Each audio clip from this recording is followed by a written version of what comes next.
No, solo una domanda, ovviamente al dottor Contarin. Allora, l'ingegnere dell'acqua ha detto chiaramente: fate la richiesta indirizzata alla cabina di regia. Allora, io ho capito che è la regione che fa questa richiesta, giusto?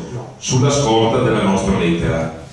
Perché a me interessano queste cose qua, perché poi, ma non ho capito, non sapevo. Allora voglio capire adesso, io come sindaco e il presidente del consorzio di bonifica, cosa dobbiamo fare? Mi interessa tempi, cosa scrivere. Abbiamo già scritto solo maniera ovviamente antisale e qui ci siamo.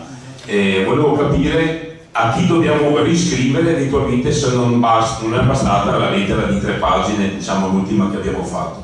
Così è chiaro a tutti. Io domani mattina, domani è festivo, ma dopo domani mattina vado subito in ufficio e facciamo un'integrazione eventuale. Grazie. Scusi se però voglio essere tranquillo e con tanti testimoni che almeno ho capito le cose giuste. Grazie.